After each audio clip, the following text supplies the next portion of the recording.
ఐగుప్తు నుంచి ప్రయాణమై వాగ్దాన భూమికి వెళ్ళే దారిలో తమను విడిపించిన, తమను పోషిస్తున్న దేవుణ్ణి వారు ఎలా ఆయాసపరిచారో నేను దినం చెప్పుకున్నాం. కొరింథీయులకు రాసిన మొదటి పత్రిక 10వ అధ్యాయం మొదటి నుంచి 10 వచనాలు.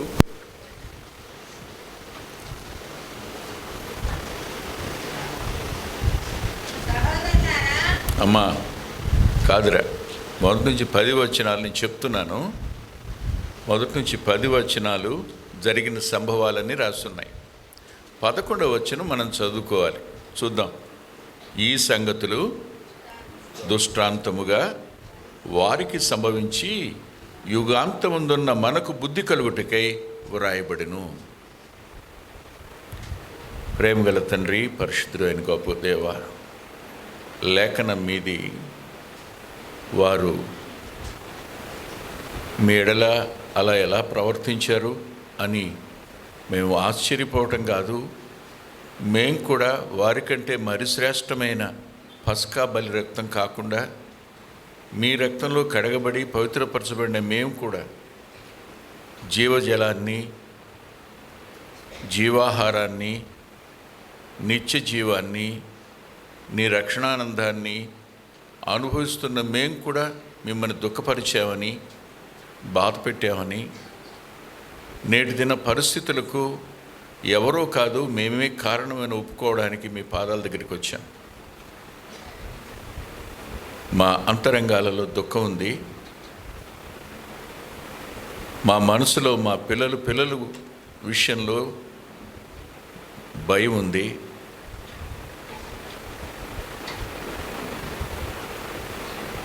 అందుకనే మీ పాదాల వద్ద మరోసారి సహవాసంగా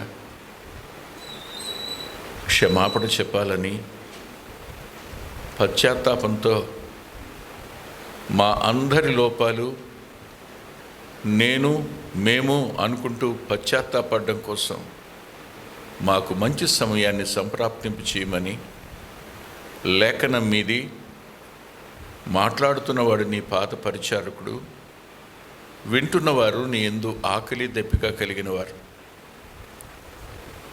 నీ కొరకు కన్నీరు కార్చే జనం ఇక్కడ ఉన్నందుకే కృతజ్ఞత చెల్లిస్తున్నాను. నీ సంఘం కోసం పశ్చాత్తాపడే ప్రజలు ఉన్నందుకు వందనాలు చెల్లిస్తున్నాను. కనికరం చూపండి. నీ దాసుని సిలువచాటును మరుగుపరచండి. మీ కృపకు అప్పగించుకుంటూ యేసుక్రీస్తు ప్రభువారి పేరిట ప్రార్థిస్తున్నాం తండ్రి.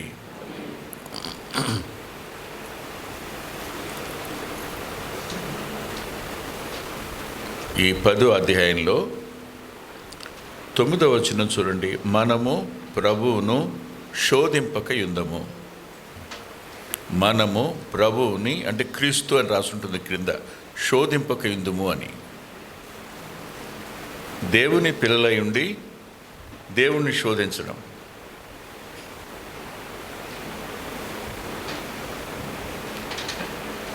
నేను సాహసించి ఒక మాట అంటున్నాను. లోకం దేవుణ్ణి బాధ పెట్టే దానికంటే దేవుని పిల్లలమైన మనమే ఆయన ఎక్కువ బాధ పెడతాం. బయట పిల్లలు మనల్ని బాధ పెట్టడం వేరు, మన ఇంట్లో మన పిల్లలు మనల్ని బాధ పెట్టడం చాలా ఎక్కువ. అదే రీతిగా వీరు ప్రభువుని బాధ పెట్టారు, సందేహం లేదు. ఆయన శోధించారని రాస్తుంది. ఈ రోజున వారు ఏ విషయాలను బట్టి ప్రభు అంతరంగానికి ఆయాసాన్ని, దుఃఖాన్ని కలుగు చేశారు అంటే, నిన్న చెప్పుకున్నాం, వారు ఆయన మర్చిపోయారని.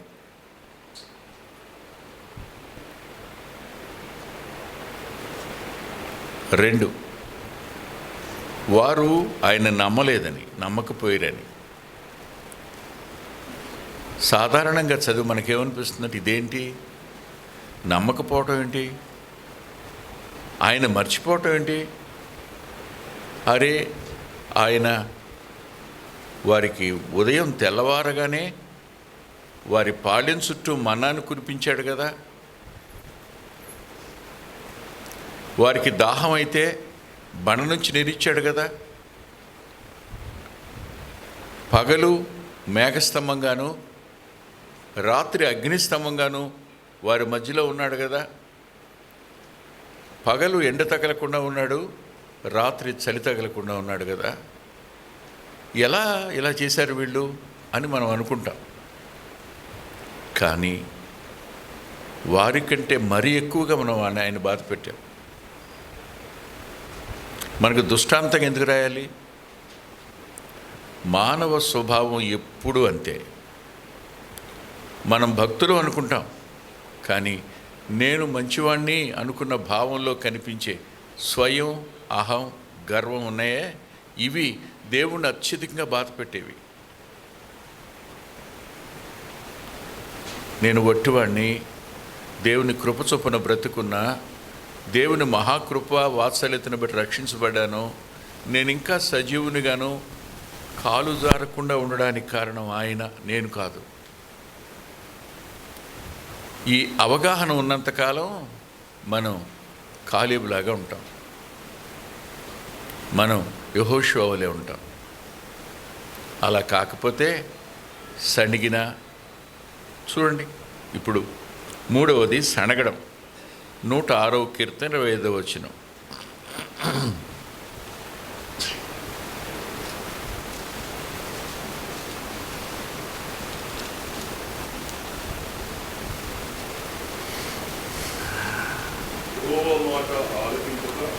యెహోవా మాట ఆలకింపక వినండి. వారు 1 మర్చిపోయారు, 2 నమ్మలేదు, 3వది ఆలకించకపోవడం వల్ల సణిగారు. ఆలకించకపోవడం. నేను మిమ్మల్ని ఒక ప్రశ్న అడగవచ్చా? మీరు ప్రతి ఉదయం బైబిల్ చదువుతారా? క్రమంగా. సరే, దేవుడు ఈరోజు మీతో ఏం మాట్లాడాడు?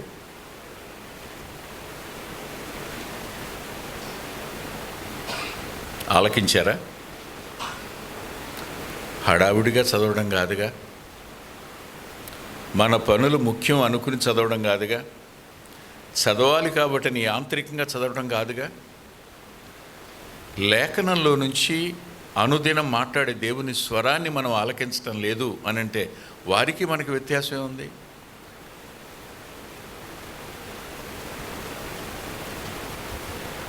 ఆయన ప్రత్యక్ష గుడారం మీదకి వచ్చితే మాట్లాడేవాడు,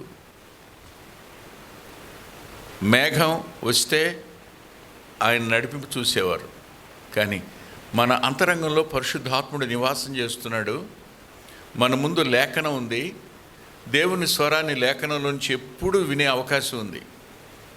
ఒక పూటో మధ్యాహ్నమో సాయంకాలం కాదు, 24/7 there is a possibility to hear the voice of God in the written scriptures.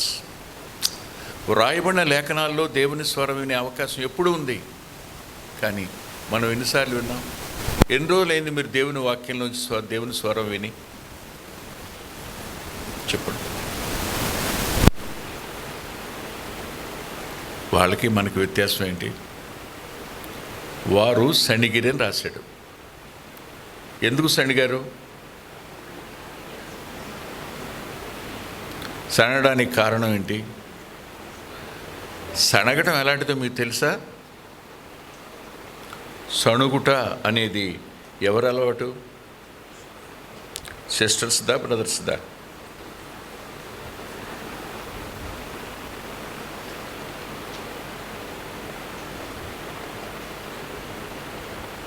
మాట్లాడట్లా. సణుగుట అనేది ఎక్కువ శాతం ఎవరికి చెందింది? స్త్రీలకా, పురుషులకా? మీరే ఒప్పుకుంటున్నారా? నిజమా? అర్ధరాత్రి పూట భర్త నిద్రపోకుండా చెవి దగ్గర చేరి సణగటం ఎవరి లక్షణం చెప్పండి? రాత్రిపూట కూడా నిద్రపోనేరు కదా, లేపి మరి. పెద్దపిల్ల సంగతి ఏమైనా ఆలోచిస్తున్నారా? చిన్నపిల్ల సంగతి ఏంటి? పెద్దోడి సంగతి ఏంటి? చిన్నోడి సంగతి ఏంటి? ఏం చేస్తాడు? ఏం చేస్తాం చెప్పండి? మేము భారం దేవుని మీద వేసాము. మా దేవుడు మా పిల్లల్ని చూస్తాడని నమ్మకం మాకుంది. కానీ నాతో ఉన్న ఆమె చెవి దగ్గర డబ్బులు ఎంత ఉన్నాయి, ఏం చేస్తున్నారు, ఒకటే సణుగుతుంది అనుకోండి. చెప్పండి, వాళ్ళకి మనకి వ్యత్యాసం ఏంటి? ఒక విచిత్రమైన మాట చెప్పిన, మగాళ్ళలో కూడా సనిగే వాళ్ళు ఉంటారు. వాళ్ళు స్త్రీలు ఇంటూ స్క్వేర్ వాళ్ళు రేర్గా ఉంటారు. వీళ్ళు సనగటం వీళ్ళు ఆయుధం. భార్య నిద్రపోనేవారు, అన్నం తినేవారు, అసలు ఏ పని చేసుకునేవారు, సణుగుతూనే ఉంటారు ఎప్పుడు. నిన్ను చేసుకున్న బతికిట్ అయిపోయింది, నిన్ను చేసుకోండి బాగుండేది, నీకంటే ముందు ఇంకో సంబంధం వచ్చింది. ఇలా సనగటం అనేది పురుషులో కూడా కొంతమందికి ఉంది. చాలా ఎక్కువగా వాళ్ళు మనసుని గాయపరుస్తారు. సనగటం అనేది దేవునికి ఎంత ఇష్టమైందో చెప్పడానికి వీలు కాదు. వారు తమ గుడారంలో సణిగారట. ఎందుకు తీసుకొచ్చాడు ఇక్కడికి? చంపటానికా? ఐగుప్తులో సమాధులు లేవా? నిజమా? దేవుడు వెలుపలికి తెచ్చింది చంపడానికా? ఆయన అన్నాడు, వారు నా చెవిలో చెప్పిన మాటలు నాకు వినపడ్డాయి, వాళ్ళందరూ ఇక్కడే చచ్చిపోతారు. వాళ్ళేగా అంది ఏమని? చంపడానికి తెచ్చాడా అని. రైట్. ఇప్పుడున్న తరంలో ఎవ్వరూ వాగ్దానములు అడుగుపెట్టరు. ఈ అరణ్యంలో 40 సంవత్సరాల్లో పుట్టిన వాళ్ళు మాత్రమే వెళ్తారు. కాలేబు పిల్లలు, యెహోషువ పిల్లలు, మోషే పిల్లలు, అహరోను పిల్లలు. అలా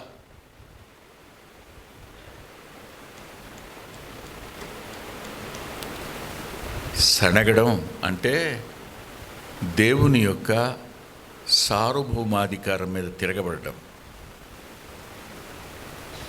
సనగడం అంటే అపవాదితో ఏకీభవించడం. సనగడం అంటే అనాలోచితంగా దేవుని మీద నింద వేయడం.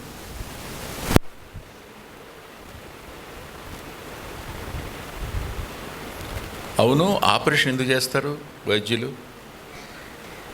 నేను చెప్పేది పిల్లల కోసం కాదమ్మా. పిల్లలు పుట్టేటప్పుడు ఫ్రీ డెలివరీ కాకుండా వ్యాపారం చేసే వైద్యుల గురించి మాట్లాడటం లేదు నేను. సహజంగా ఏ వైద్యుడైనా రోగికి ఆపరేషన్ చేయడానికి కారణం ఏంటి? అతని క్షేమం కోసం, అతని మేలు కోసం, అతని భవిష్యత్తు కోసం. అతనిలో ఉన్నదాన్ని తీసివేస్తే అతడు బ్రతుకుతాడని.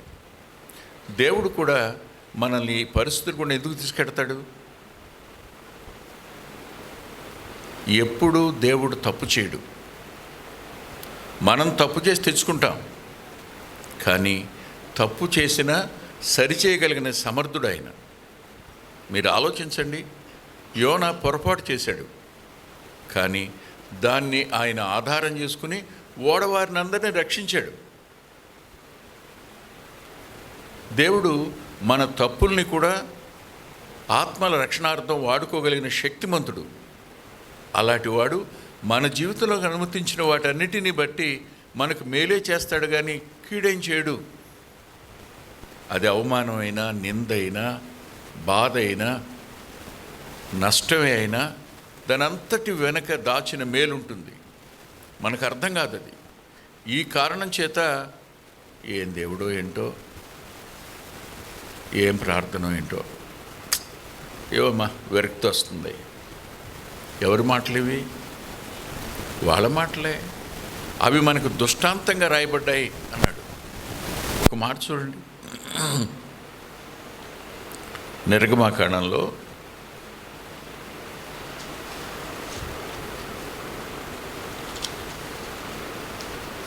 16వ అధ్యాయం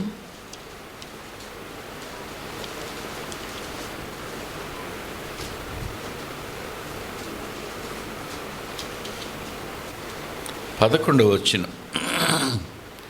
అప్పుడు యెహోవా మోషేతో ఇట్లనెను, నేను ఇశ్రాయేలుల సణుగులను వింటిని,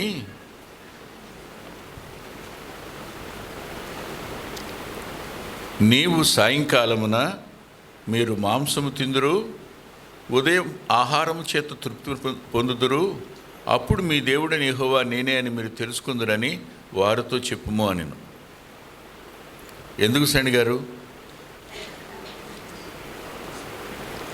చెప్పండి, ఎందుకు సండి గారు?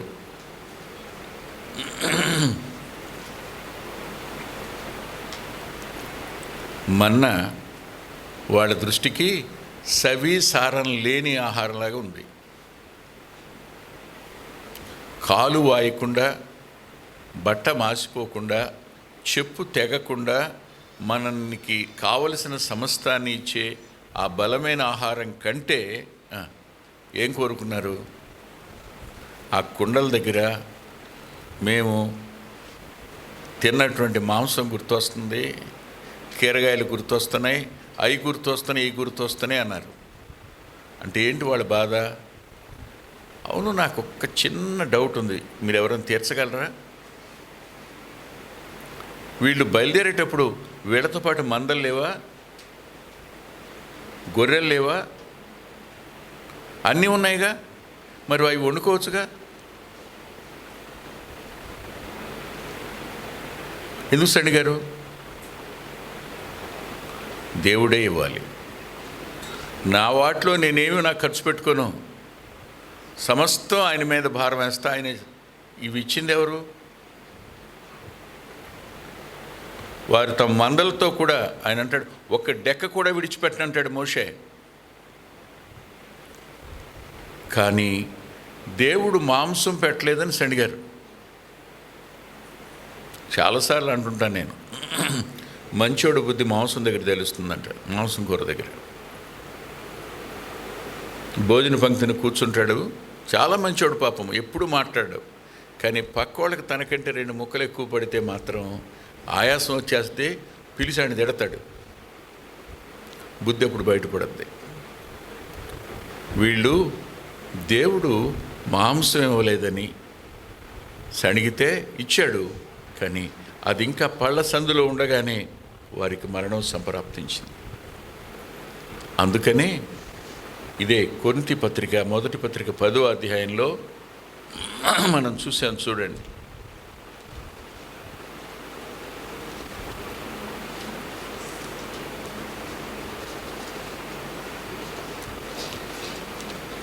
పదో అధ్యాయం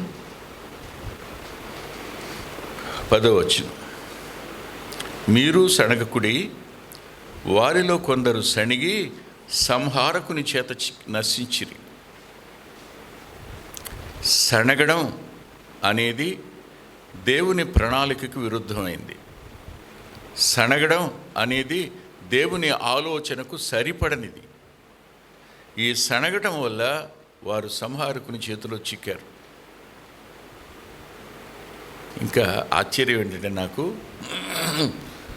మోషే మీద సణగడం మాత్రమే కాదు, సంఖ్యాకాండం 16:11, ఇది నిర్గమ 16:11, సంఖ్యాకాండం 16:11లో దేవుని సేవకుని మీద కూడా సనిగారు వాళ్ళు. చూడండి ఒకసారి.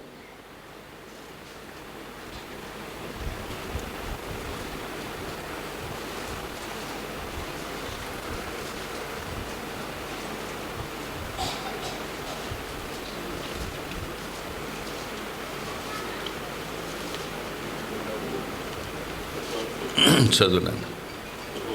యెహోవా, ఎన్నాళ్ళ వరకు ఈ ప్రజలను అలక్ష్యం చేస్తారు?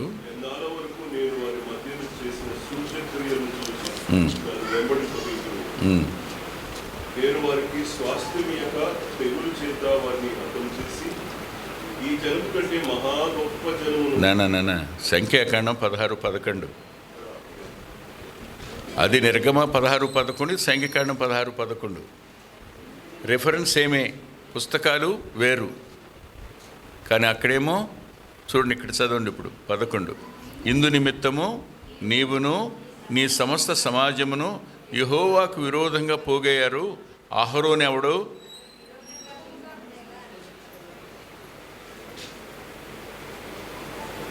ఇప్పుడు చెప్పండి, మనుషులు రక్షించబడ్డాక ఇద్దరి మీద సణుగుతారు. ఒకటి దేవుడి మీద సణుగుతారు, సేవకుడి మీద కూడా సణుగుతారు. మీకోసం విజ్ఞాపన చేసేవాడి మీద సణుగుతారు.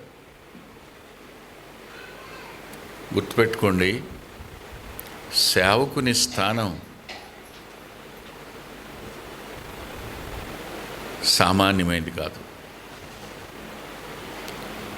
ఒక సేవకుడు మీకు కనిపించి వర్తమానం చెప్తున్నాడు అంటే అతని వెనక ఎంత దుఃఖం ఉంటుందో మీకు తెలుసా? అతను ఎలాంటి పరిస్థితులు గుండా ప్రయాణం చేస్తున్నాడో మీకు ఏమైనా తెలుసా? అహరోను పరిస్థితి ఏమిటి? తన ఇంటిలో 2 మరణాలు జరిగినాయి. ఏం మాట్లాడాడు? మౌనం అయ్యాడు. ఏం మాట్లాడాలి? దేవుడు మాట్లాడొద్దన్నాడు. నష్టాన్ని భరించి, ఎడబాటును భరించి, దుఃఖాన్ని సహించే అహరోను ఎవడు అని సణిగారట. నేను మాట చెప్తాను, ఎప్పుడు సేవకుని మీద సణక్కండి, దేవుని మీద సణక్కండి. ఈ 2 దేవునికి ఇష్టం లేని పనులు. అనేక మంది సేవకుని మీద సణగడం. ఓ రోజు చెప్పానుకుంటా మీకు, ఓ పెద్ద ఆవిడ ప్రభు దగ్గరికి వెళ్ళిపోయింది. ఆమె వస్తా అనుకుందంట, నన్ను కొడుకులాగా చూస్తే కొడుకు అంటది. చాలా పెద్ద ఆవిడ. ఏముంది, సేవకులు ప్రసంగాలు చేస్తారు, మా పరిస్థితుల్లో వాళ్ళు ఉంటే వాళ్ళకి తెలిసి వస్తుంది. నన్ను గురించి ఓర్చుకోవాలి, సహించాలి, క్షమించాలి, ఇలాంటి మాటలు చెప్తుంటారు వీళ్ళే మా పరిస్థితి తెలుసుద్ది అనుకుందంట. ఎదురు దెబ్బ తగలటం, గోరెగిరిపోవటం జరిగిందంట. అట్టాగే దాన్ని పట్టుకుని నా దగ్గరికి వచ్చాయ్యా, నిన్ను గురించి ఇలా అన్నానయ్యా, అనుకున్నాను, క్షమించయ్యా, దేవుడు నా గోరు ఉడదీశాడయ్యా. నేనైతే అలా కోరుకోలేదమ్మా, నేనైతే అలా కోరుకోను. అలా కోరుకుంటే మనం దేవునికి విరోధంగా మాట్లాడినట్టు, చేసినట్టు అవుతుంది. జ్ఞాపకం పెట్టుకోండి, ఒక సేవకునికి విరోధంగా సణక్కండి, దేవునికి విరోధంగా సణక్కండి. అతన్ని నియమించినవాడు దేవుడు, అతన్ని బలపరుస్తున్నవాడు దేవుడు, అతన్ని మీ కొరకై విజ్ఞాపన చేయడానికి వాడుకుంటున్నవాడు దేవుడు, మీకు ఆహారం పెట్టడానికి అతన్ని తన సాధనంగా అర్హమైన పాత్రగా వాడుకుంటుంది దేవుడు. దేవుని సేవకుని మీద సణగడం వాళ్ళు చేశారు, ఇవాళ జరుగుతుంది. వారు దేవుని మీద సణిగారు, మనం దేవుని మీద సణుగుతున్నాం, తేడా ఏం లేదు. ఇదే మాట మరి సార్వత్రిక సంఘంలో ఎంతమంది సణుగుతున్నారు? వాళ్ళు మేము సణుగుతున్నామనే స్పృహ లేదు వాళ్ళకి, కానీ మనకు స్పృహ ఉంది. మనకు దేవుడు తెలియజేశాడు. ఇప్పుడు అందరి గురించి ఎవరు ఒప్పుకోవాలి? ప్రభువా, సంఘంగా, క్రీస్తు అవయవాలంగా ఈ దేహం అంతటి కొరకు నీ పాదాల దగ్గర విజ్ఞాపన చేస్తున్నాం. మీకు విరోధంగా మేము సణిగాం, నిన్ను మర్చిపోయాం, నీ మాట నమ్మలా, నీ మాట ఆలకించలా, నీకు విరోధంగా సణిగాం ప్రభువా, మమ్మల్ని క్షమించు.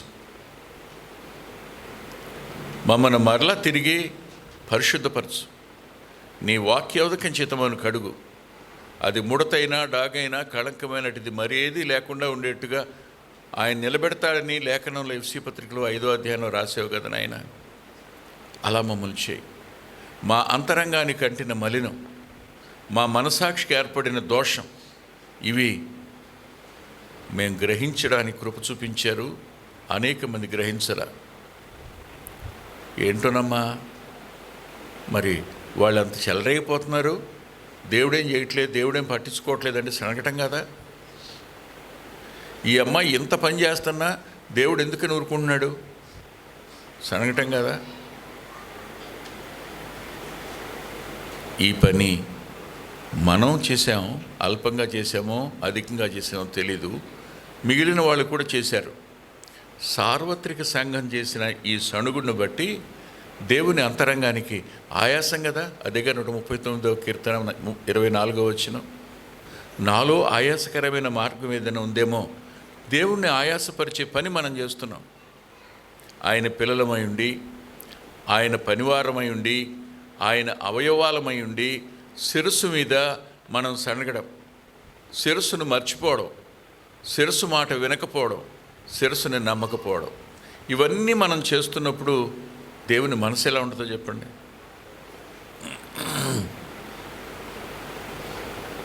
ఒకరోజు ఓ చెల్లి ఫోన్ చేసింది.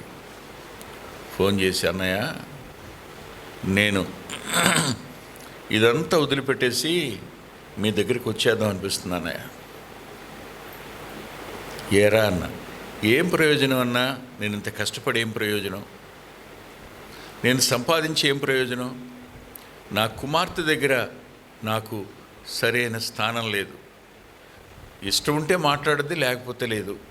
ఇంకా ఆయన అయితే ఎప్పుడు బయటే ఉంటాడు. ఇంటికి ఎప్పుడో మిడ్నైట్లో వస్తాడు. వచ్చినప్పుడు కూడా వచ్చేస్తాడు. ఇక్కడ ఎందుకు ఉండాలన్నయ్య? నేను చెప్పాను, అరే, పెండ్లి చేసుకున్నప్పుడు ఏం వాగ్దానం చేసావురా నువ్వు? కలిమి యందు, లేమి యందు, వ్యాధి యందు, ఆరోగ్యమందు, సుఖ దుఃఖముల యందు నిన్ను ప్రేమించి మరణము మనలను ఎడబాపు వరకు అన్నావు కదరా. అందుకే అన్నయ్య ఉన్నాను ఇప్పటిదాకా, తట్టుకోలేకపోయాను. అరే, అలా అనడం సనగటం అవుదా? బాధలు లేనివని కాదు, ఇబ్బందులు లేని వ్యక్తి ఎవరు ఉంటారు? కష్టం లేని వ్యక్తి ఎవరు ఉంటారు? అందరూ ఆ పరిస్థితి గుండా ప్రయాణం చేసేవాళ్ళే. కానీ మనం సనిగి దేవుని చిత్తానికి విరోధంగా మాట్లాడుతున్నామని స్పృహను కోల్పోతాం కదా. ఆలోచించండి మీరు. మనం కూడా బాప్తిస్మం తీసుకున్నప్పుడు ఒక మాట అన్నాం, ఇక జీవించేది నేను కాదు, నేను ఆయన మరణంలో పాలుపంపులు పొందాను, ముంచబడ్డాను.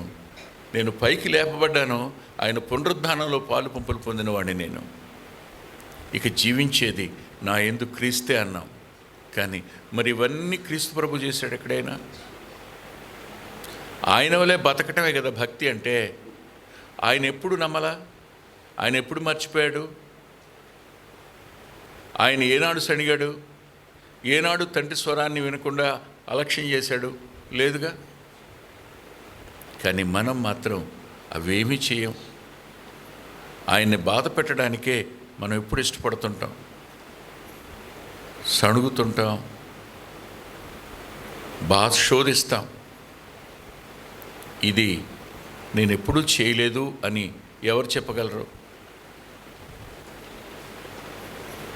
ఎవరూ చెప్పలే. కోపం వచ్చి ప్రక్కనే ఉన్న భర్తను ఏమనలేరు, మామగారిని ఏమనలేరు, అత్తగారిని ఏమనలేరు. చేతికి దొరికేది ఎవరు? చెప్పండి. పిల్లలేగా. విచక్షణారహితంగా వాళ్ళని కొట్టిన సందర్భాలు లేవా? ఇదంతా సణుగుడు లెక్కలోకి రాదా? మీ ఆయాసం తీర్చుకుంటున్నారుగా.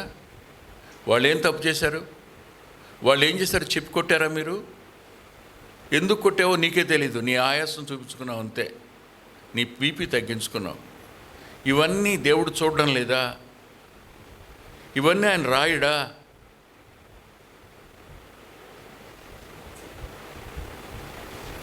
ఆయన మన కోసం తన ప్రాణం పెట్టి తిరిగి లేచినవాడు, మనతోనే ఉన్నవాడు ఇమ్మానుయేలుగా. ఆయన మనసుని ఎంత గాయపరుస్తుంటాం. ఒక చిన్న తలంపు రాగానే అరెరే అని విలువలాడిపోతే ప్రాణం. అలాంటిది రోజు ఉదయం మన్నా కురిపించి వాళ్లకు అవసరమైన సమస్తాన్ని, వాతావరణాన్ని అన్నిటినీ సమకూర్చి నడిపిస్తున్న ఆయన మీద వారు మాంసం కోసం సణిగారు.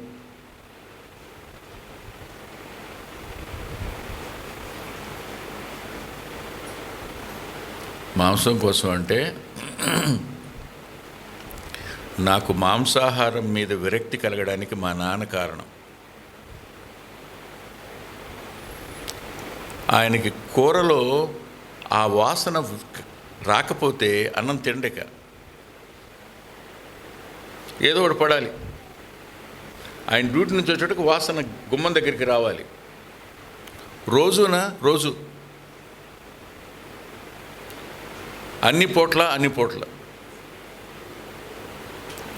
నాకు ఎంత కోపం వచ్చిందంటే ఒకసారి, నానా మీరు మనిషిని కూడా తింటారేమో అనుకుంటా అన్న. ఏముందిరా వండి పెడితే మాంసమేగా అన్నాడు ఆయన. అంటే ఎంత మాంసాపేక్ష! ఈ అపేక్ష అనేది దేవుని మీద సనగడానికి కూడా కారణమైంది. ప్రమాదం కదా. 1, వారు మర్చిపోయారు. 2, వారు నమ్మలేదు. 3, వాళ్ళు ఆలకించలేదు. 4, సణిగారు. 5వ చూడండి, 106వ కీర్తన.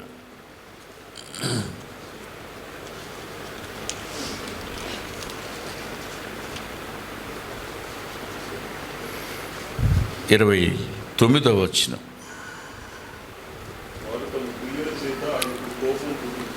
వారు తమ క్రియల చేత వినండి. ఇప్పుడు నాలుకతో అయిపోయింది, ఇప్పుడు క్రియలు చేయడం మొదలుపెట్టారు. మనసులో మర్చిపోయారు, జ్ఞాపక శక్తిలో జ్ఞాపకంలో ఆయన లేకుండా పోయాడు. వాళ్ళు నమ్మలేదు, హృదయానికి సంబంధించింది. వారు ఆలకించలేదు, ఇంద్రియానికి సంబంధించింది. వారు సణిగారు, నాలుకకు సంబంధించింది. ఇప్పుడు తమ చేతులతో తమ దేహంతో జరిగించే క్రియల ద్వారా ఆయన్ని విసిగించారు, కోపం తెప్పించారు.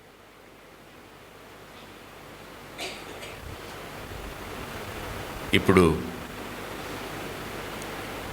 ఆయన కోపడ్డానికి గల కారణం నేను మీకు చూపిస్తాను, దయచేసి చూడండి.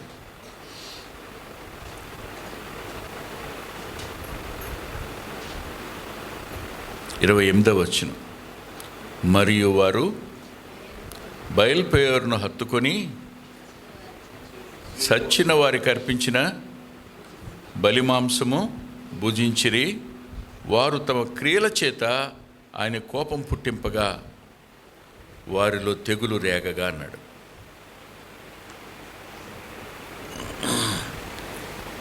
జ్ఞాపకం పెట్టుకోండి, చాలామంది లోకంలో తమ వారి దగ్గరికి వెళ్ళేటప్పటికీ వారితో మమేకమైపోతారు. వారు చేసే ప్రతి ఆచారాన్ని వీళ్ళు చేస్తారు. వారు చేసే ప్రతి విరోధమైన కార్యాన్ని వీళ్ళు చేయడానికి సమ్మతిస్తారు.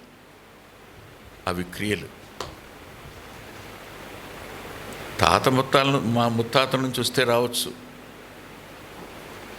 మీరు మీ పితృ పారంపర్య ఆచారాలను బట్టి దేవుని వాక్యాన్ని నిరర్థకం చేస్తున్నారు మీరు అంటాడు ఆయన. రక్షించబడిన నీవు లోకస్తులతోనూ దేవుని ఎరుగిన వారితోనూ సమానంగా వారు చేసిన క్రియలు నువ్వు కూడా చేస్తే లోకంలో ఉన్నవే. ఖచ్చితంగా లోకంలో ఇదివరకు మనం దేన్ని విడిచిపెట్టి ఇక్కడికి వచ్చామో మళ్ళా అక్కడికి వెళ్తున్నాం. ఆ కార్యాలు మనం మన జీవితంలో, మన పిల్లల జీవితాల్లో వాటిని మళ్ళీ తిరిగి ఏమనాలి, పునఃప్రారంభిస్తున్నాం, తిరిగి ఆరంభిస్తున్నాం. ఇవన్నీ దేవునికి ఇష్టం ఉండవు కదా. ఎంతెందుకు మీరేమనుకోకండి. ఎవరైనా ఒక ఆమె పొద్దున్నే లేవగానే ఆమె ముఖం చూడగానే మీకు కష్టం వస్తే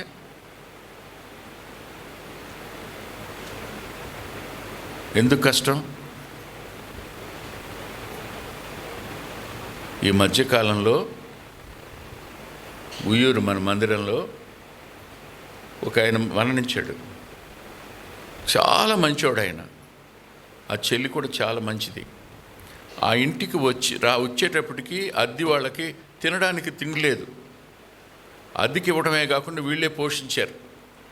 వాళ్ళని మంచిగా చూసుకున్నారు. వారు కొంచెం స్థితిమంతులయ్యారు.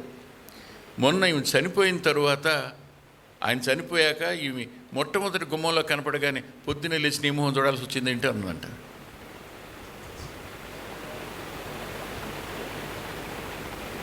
ఎంత గాయమైందో తెలుసా? ఏడ్చింది, అన్నయ్య ఎట్ట అన్నారని. చెప్పండి, లోకస్తులు అనడం వేరు, దేవుని పిల్లలంటే దేనికి మీరు ప్రాధాన్యత ఇస్తున్నారు? నెలవంక కనబడగానే కళ్ళు మూసుకుని ఎవరిని పిలుస్తారు? ఇవన్నీ ఎక్కడివి? క్రైస్తవానికి సంబంధించినవా? ఇవి క్రియలు కాదా? వీటిని బట్టి మనం దేవుణ్ణి ఆయాసపరుస్తాను ఎప్పుడైనా ఆలోచించారా? అన్నీ మామూలేనండి.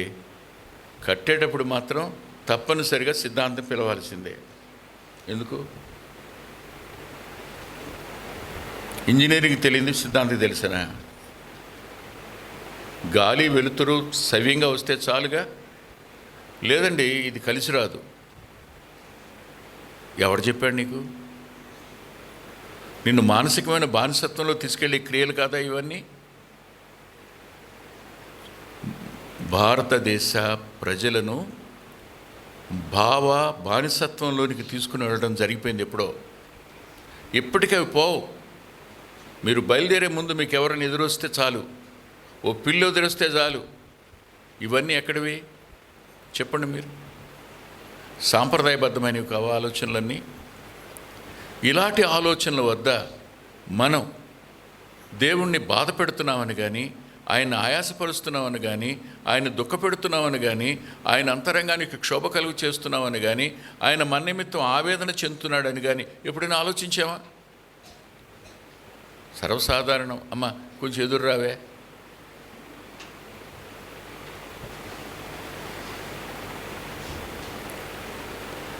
ఆరాధించేవారేనా? పాటలు పాడేవాళ్ళేనా? నా దేవుడు సజీవుడని చెప్పేవాళ్ళేనా? నన్ను రక్షించాడని సాక్ష్యం చెప్పే మీరు కూడా వీటిని ఆచరిస్తున్నప్పుడు, లోకంలో ఉన్న వాళ్ళందరూ, క్రైస్తవులుగా పిలువబడుతున్న వాళ్ళందరూ ఇంకా దారుణమైన ఆచారాల్లో ఉండిపోతే, ఇవన్నీ క్రియలన్నీ ఆయన గాయపరుస్తున్నప్పుడు మనం ఎరిగి, ఆయన మనతో చెప్పుకున్నాడు తన బాధ. అబ్బాయి, వాళ్ళు క్రియలను బట్టి నన్ను బాధ పెట్టారు, మీరు కూడా క్రియలను బట్టి నన్ను బాధ పెడుతున్నారయ్యా. ఇవి దృష్టాంతంగా ఉన్నాయి.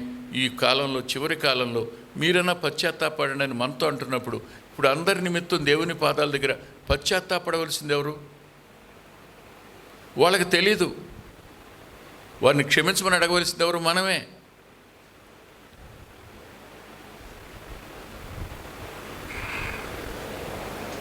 ఒకసారి మీరు నాతో పాటు హోషేయ గ్రంథం దగ్గరికి రండి.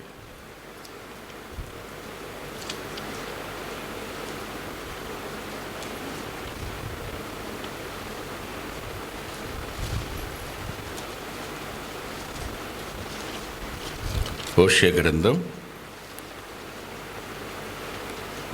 4వ అధ్యాయం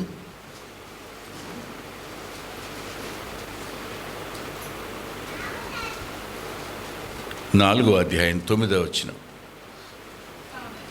కాబట్టి జనులకు ఎలాగో యాజకులకు అలాగే సంభవిస్తుంది అని ఏమన్నాడు? వారి ప్రవర్తనను బట్టి నేను వారిని శిక్షింతును, వారి క్రియలను బట్టి వారికి ప్రతీకారం చేదును. మన క్రియలు దేవుని ప్రతీకారానికి గురవుతున్నాయి. ఇవాళ క్రైస్తవ్యం మీద జరిగే ప్రతి తిరుగుబాటు, ప్రతిదానికి వాళ్ళు కాదు కారణం, మనమే. మన దేవుని మనం గాయపరిచాం, మన దేవుని మనం ఆయాసపరిచాం, మన కోసం ప్రాణం పెట్టిన ప్రభువుని ఇంకా మనం వేలు పెడితే తప్ప నమ్మం, చేయి పెట్టి చూస్తే తప్ప నమ్మం అనేటువంటి తోమ యొక్క మనసు మనకుంది. ఆయన ఎవరినో ఎరగనని అబద్ధాలాడే మనసు మనకుంది. కలిసిపోయి లోకాన్ని ప్రేమించి దూరంగా జరిగిపోయి దేమా యొక్క స్వభావం మనలో ఉంది. అవసరానికి ఆయన నమ్మేసుకునేటువంటి యోధా ఉంటే మనసు మనకుంది. ఇవన్నీ మనం చేస్తున్నప్పుడు ఎవరి మీద నిందేద్దాం? మనం పశ్చాత్తాపడాలి, మనం ఆయన పాదాల మీద పడాలి. క్షమించుమని మన కన్నీరు కార్చాలి. మీకు తెలుసా, స్కాట్లాండ్లో ఒక దైవ సేవకుడు, కొద్దిమంది విశ్వాసులు వాళ్ళని కలుపుకొని, టవ్వా స్కాట్లాండ్లో ఉద్యోగం రావాలి అంటాడు అతను. టవ్వా స్కాట్లాండ్ నాకు ఇవ్వు, లేకపోతే నన్ను తీసుకో. ఆ కొద్దిమందే, ఎక్కువ మంది లేరు, చాలా కొద్దిమంది వాళ్ళతో కలిసి ఏడవడం ప్రారంభించాడు. అక్కడ ప్రారంభమైన అగ్ని స్కాట్లాండ్ రక్షించబడడానికి కారణమైంది. అది మన దగ్గర ఎందుకు ఆరంభం కాకూడదు? ఇక్కడి నుంచి మీ కన్నీరు అనేకుల మీదకి వచ్చిన శిక్షను తప్పించేది కాకూడదని ఎవరు చెప్పగలరు? మనంతటా మనం దేవునికి విరోధం అయితే, మనం చేసిన క్రియలను బట్టి, ఆయన అంతరంగానికి కలిగిన బాధను బట్టి ఆయన మనల్ని వదిలిపెట్టి సూరుకున్నాడు. అంతే, మౌనంగా ఉన్నాడు. మీ తిప్పలు మీరు పడండి అన్నట్టున్నాడు. ఇప్పుడు ఇష్టం లేని పెళ్లి చేసుకుని వెళ్ళిపోయింది అనుకోండి ఆ పిల్ల, ఆడపిల్ల, తల్లిదండ్రులు ఏమంటారు?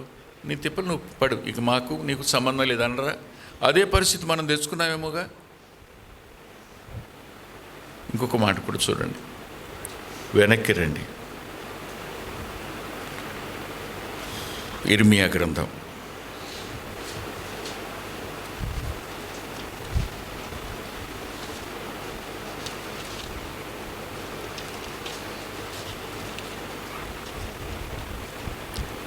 4వ అధ్యాయం.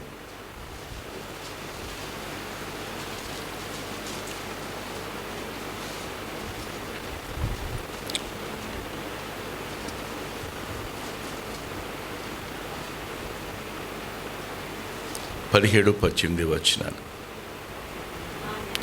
ఆమె నా మీద తిరుగుబాటు చేసెను గనుక వారు చేని కాపర్ల వలె దాని చుట్టూ ముట్టడి వెతురు. ఇదే యెహోవాకు నీ ప్రవర్తనయు నీ క్రియలను వీటిని నీ మీదకి రప్పించెను. నీ చెడుతనమే దీనికి కారణం. ఇది చేదుగా ఉన్నది కదా, నీ హృదయం అంటుచున్నది కదా. నేడు క్రైస్తవ్యం వెళుతున్నటువంటి ఈ పెర్సిక్యూషన్, హింస అనేది చేదుగా లేదా? ఇది నిన్ను బట్టే అంటున్నాడు ఆయన. మీరు పరిపాలకుల్ని అనుకుని ప్రయోజనం లేదు, మీరు ఈవీఎంలు అనుకుని ప్రయోజనం లేదు, మీరు మరో మతాన్ని అనుకుని ప్రయోజనం లేదు. అందులో వచ్చిన రాడికలిజాన్ని బట్టి అనుకోవడానికి లేదు. మనలో ఉన్న లోపాలు మనం ఒప్పుకోవాలి. తప్పు మనలో ఉంది. మనం దేవునికి శత్రువుగా మన వైఖరి మారింది, మన క్రియలు మారే, దేవుణ్ణి బాధ పెట్టాం మనం.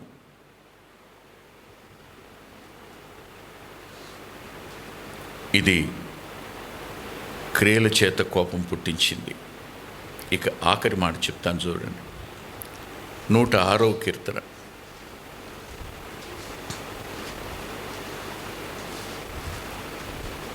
35వ వచనం. అన్యజనులతో సహవాసము చేసి వారి క్రియలను నేర్చుకొనిరి. చాలా అన్యుల క్రియలను మనం నేర్చుకోవడం.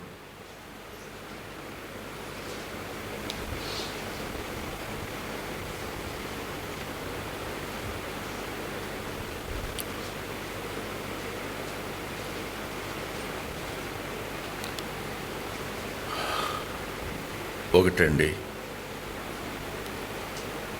మనం నేర్చుకోవలసింది లేఖనంలో నుండి. మనకు బోధించేది పరిశుద్ధాత్ముడు. ఈ రెండింటి నుండి కాక, ఈ రెండు సోర్సెస్ నుండి కాక, బయట నుండి మనం ఏమి నేర్చుకున్నా ఖచ్చితంగా మనం దేవుని బాధ పెట్టినవాడు అవుతాం.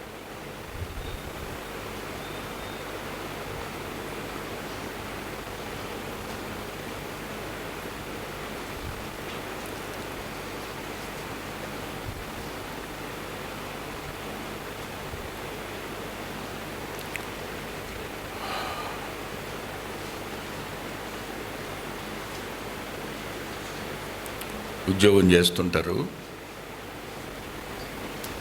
నలుగురు టీచర్స్ ఉంటారు. వాళ్ళు మాట్లాడుతుంటారు. మాట్లాడుతూ బై మనం ఎవరికైనా సాయం చేసేటప్పుడు ఊరికి నేను సాయం చేస్తేట అప్పుగా సాయం చేద్దాం, వాళ్ళ దగ్గర నుంచి వడ్డీ పుచ్చుకుందాం. ఎక్కడ నేర్చుకున్నారు? లేఖనం ఏం చెబుతుంది? ఇవ్వద్దని చెబుతుంది. కానీ మనం ఏం చేస్తున్నాం? విశ్వాసులు వడ్డీకి ఇస్తారా? సేవకులు వడ్డీలకి ఇస్తారా? ఎక్కడ నేర్చుకున్నవి? లోకం కదా, లోక స్వభావం కదా, అక్కడ నేర్చుకున్నవి కావా? ఇంకా మరి భలే స్కీమ్ వచ్చిందమ్మా. ఎలాంటి స్కీమ్ అంటే, మనం ఒక నలుగురిని కట్టిస్తే చాలు, ఆ నలుగురికి ఒక నలుగురిని చచ్చిపోయే వరకు మనకు పెన్షన్ వచ్చినట్టు వస్తానే ఉంటుందమ్మా. అడు తెలివితో కూడేస్తున్నాడా నీకు? నేను ఎందులో లాగాడు? ధనాశలోనికి. ధనాశ ఎక్కడ నేర్చుకుంటున్నావు నువ్వు? నీ తోటి వాళ్ళ దగ్గర. వాళ్ళ విశ్వాసుల కాదు. అవి నేర్చుకుని సంఘాల్లో దాన్ని మీరు ఈ స్కీమ్లో జాయిన్ అవ్వండి, ఆ స్కీమ్లో జాయిన్ అవ్వండి. ఇవన్నీ లోకస్తుల నుంచి నేర్చుకునే కావా?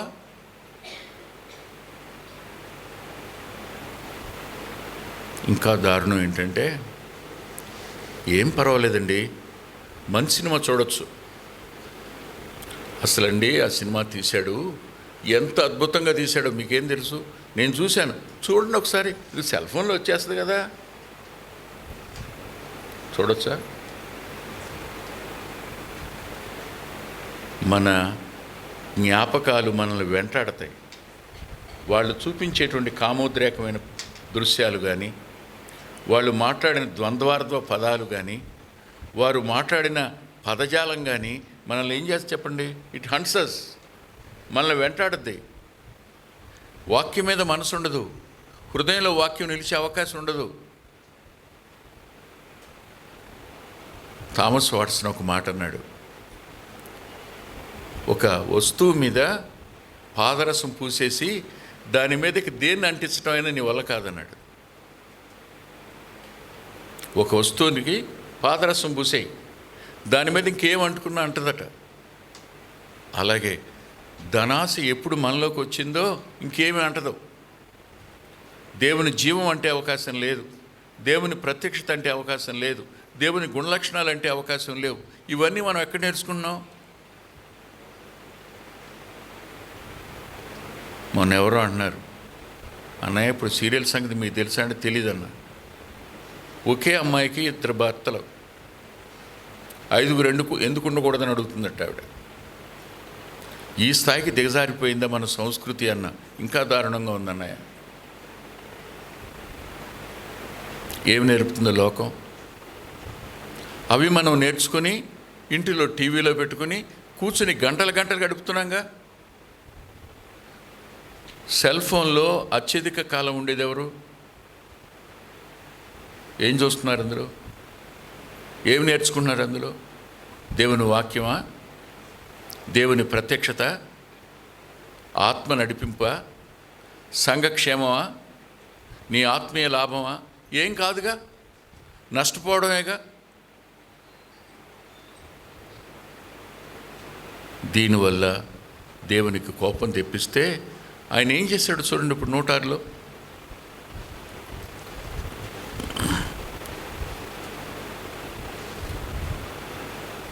నలభై వచనం చదువుదాం, అందరం కలిసి చదువుదాం. కావున యెహోవా కోపము ఆయన ప్రజల మీద రగులుకొనెను, ఆయన తన స్వాస్థ్యమందు అసహ్యపడెను, ఆయన వారిని అనుజనుల చేతికి అప్పగించెను. వారి పగవారు వారిని ఏలుచుండిరి, వారి శత్రువులు వారిని బాధపెట్టిరి, వారు శత్రువుల చేతి క్రింద అణపబడిరి. అనేక పర్యాయములాన్ని విడిపించెను, అయినను వారు తమ ఆలోచనను అనుసరించి తిరుగుబాటు చేసుకునే వచ్చిరి తమ దోషము చేత. చాలా ఎవరు అప్పగించారు ఇప్పుడు? ఈ క్రైస్తవ్యాన్ని అన్యుల చేతికి అప్పగించింది ఎవరు? మాట్లాడండి. మనమే. మన మీద దేవునికి వచ్చిన కోపమే అప్పగించడానికి కారణమైంది. ఇప్పుడు మనం ఏం చేయాలి? తప్పనిసరిగా తలవంచాలి. మా వల్లే ప్రభువా, ఇది ఈ మరణాలు మా వల్లే, ఈ హింసలు మా వల్లే, ఈ సహవాసాలు కూలగొట్టడం మా వల్లే, మందిరాలు పడగొట్టడం మా వల్లే జరుగుతుంది ప్రభువా. మేము తిరుగుబాటు చేసాం నీకు విరోధంగా. ఎవరిని తప్పట్టద్దు, లోపం అంతా మనలోనే ఉంది. దేవుడే అప్పగించాడు, ఎవడు కాపాడుతాడు మనల్ని? దేవుడే అసహ్యపడ్డాడు, ఎవడు ప్రేమిస్తాడు మనల్ని? దేవునికే మన మీద కోపం వచ్చింది, అడ్డం పడగలవాడు ఎవడున్నాడు ఇప్పుడు? మోషేయుడి.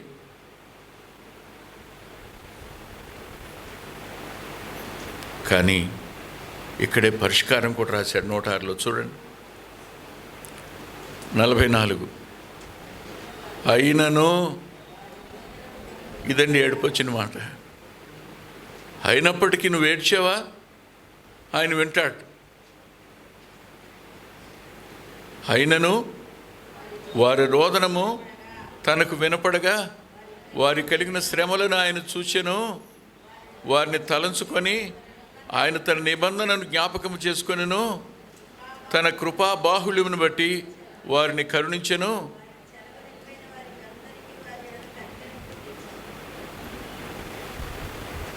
అని వాళ్ళు చేసిన ప్రార్థన కీర్తనాకారుడు రాశాడు. చూడండి ఏమని రాశాడు? యెహోవా మా దేవా, మమ్మల్ని రక్షించుము. మేము నీ పరిశుద్ధ నామమునకు కృతజ్ఞతాస్తుతులు చెల్లించినట్లు, నిన్ను స్తుతించు మేము అతిశయించినట్లును అన్ని జనులను మమ్మల్ని పోగు చేయము. ఇశ్రాయేలు దేవుడని యెహోవా యుగములన్నిటినూ స్తుతునందునుగాక. ప్రజలందరూ ఆమెన్ అందురుగాక. మనం పశ్చాత్తాపడి ఆయన పాదాల మీద పడి క్షమాపణ కోరి మన ఏడుపు, అందుకే అంటాడు రోదన చేయు స్త్రీలను పిలువనంపించండి అని. కన్నీరు ఒక అద్భుతమైన ధననిధి. ఆ కన్నీటిని లోక సంబంధమైన వాటి కోసం వాడకండి. ఆ కన్నీటిని దేవుని ప్రజల క్షేమం కోసం వాడండి.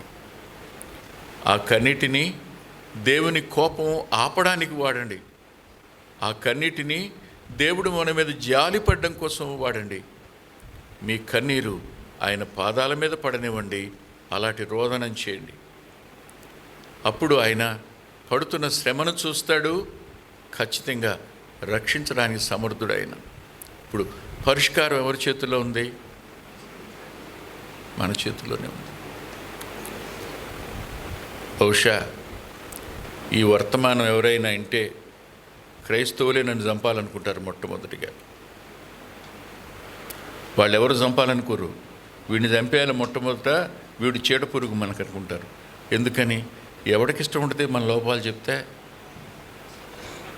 మన తప్పులు మనం సవరించుకుని దేవునికి మనం ఫేవర్ అవ్వాలని చెప్తే ఎవడంటాడు?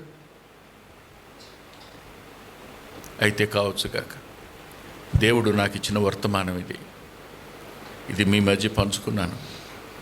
మీలో కన్నీరు కార్చేవారు ఉదయం నుంచి సాయంకాలం వరకు ఎన్ని మార్లు ప్రార్థన చేయగలరు? ఎంతమంది కలిసి ప్రార్థన చేయగలరు? ఏక మనసుతో మీరు ప్రార్థన చేయండి. తిరిగి భారతదేశ క్రైస్తవ్యం మీదకి దేవుని జాలి, దేవుని కనికరం రావాలని మనందరి లోపాల కోసం మనం పశ్చాత్తాపడదాం. తల్ల ఉంచుదాం.